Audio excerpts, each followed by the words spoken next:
লাল টুকটুকে রসালো লিচু কিন্তু এখন আমার হাতে। আসলে কৃষকের স্বপ্ন আকাশ ছোঁয়া থাকে। আমার হাতে দেখছেন থোকায় থোকায় লিচু, রসে তো টলমল করছে, জিভে আমার জল চলে আসছে। আমি বাংলাদেশের যে রাজশাহী বা ওই অঞ্চলে কিন্তু নেই, আমি আছি সাতক্ষীরাতে। সাতক্ষীরা কলারতে এই যে শ্রীপতিপুরে এস এম আমিনুর রহমান ভাই, তার একটা দুইটা না ১৫০টা বড় বড় লিচু গাছ রয়েছে। ২৬ বছরের অভিজ্ঞতা তার।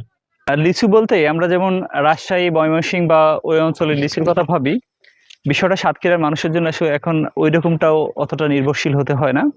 আমার হাতে যে লাল টুকটুকে লিচুটা দেখা যাচ্ছে, এটা মোজাফফর জাতের। আর এখানে অসংখ্য লিচুর গাছের চারা রয়েছে মোজাফফর জাতেরই। এই লিচুর চারাগুলো তিনি কিন্তু বিক্রি করেন। আপনার কতটা আছে এরকম লিচু গাছ? ১৫০ পিস, ২০০০ সাল থেকে আর কি। তার মানে ২৬ বছর ২৬ বছর এই লিচু চাষ করছেন। মাশাআল্লাহ, দেখছেন ২৬ বছর এই লিচু চাষাবাদ করছে আমাদের এস এম আমিনুর রহমান ভাই। ৫০ পিস দিয়ে শুরু ছিল। তারপর বাড়ালেন কিভাবে? কলমের মাধ্যমে। আমার আব্বা প্রথমে এটা শুরু করছিল।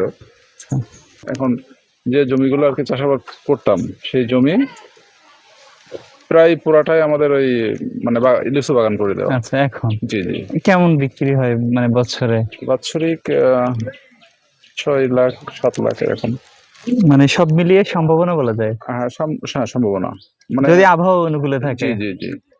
আপনার এখানে কি শুধু লিচু পাওয়া যায়? আম আছে।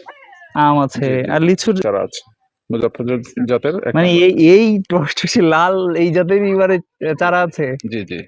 কেমন দামে সেল করেন? ৬০০, ৫৫০, ৫০০। মানে চারার প্রকারভেদ দাম নির্ধারণ হয়। অর্থনীতির মূল সম্ভাবনা হলো কৃষি। কৃষিকে ভালোবাসতে হবে, কৃষককে ভালোবাসতে হবে। আমাদের বাংলাদেশের কৃষির যে সম্ভাবনা, এটা বলার অপেক্ষা রাখে না। তার এই ২৬ বছরের এই লিচুর চাষাবাদের অভিজ্ঞতা রয়েছে। আপনারা যদি কেউ চাষাবাদ করতে চান, তার কাছে চারা রয়েছে, আর লিচু তো রয়েছে। দেখছেন প্রত্যেক বছরের ঠিক মানে লিচুর সময়টা আসলে মিস করবেন না। অন্যান্য অঞ্চলে যেতে হবে না, ঠিক মানে কলারোয়ার মধ্যেই কিন্তু এরকম লিচুগুলো খাইতে পারেন। এগুলো দেখছেন জল চলে আসার মতো একবারে। আপনি আপনার গাছের একটা খেয়ে আমাদের দর্শকদের একটু বলবেন যে আসলে কেমন লাগছে। আমি খেলে হ্যাঁ হ্যাঁ, আপনি একটা খান, আপনার জিনিস আপনি খারাপ বলবেন না। আমি আপনাকে খাইয়ে দিই, মানে আপনি আমাকে খাওয়াবেন? জি জি। সুবহানাল্লাহ। আল্লাহর মানে কোন নিয়ামতকে আসলে অস্বীকার করার মতো কোনো সুযোগ নাই। যেমন আঁশ তেমনি স্বাদ, আর কালার তো দেখতে পাচ্ছেন। আপনাদের কাছে আহ্বান থাকবে, কৃষিকে ভালোবাসুন।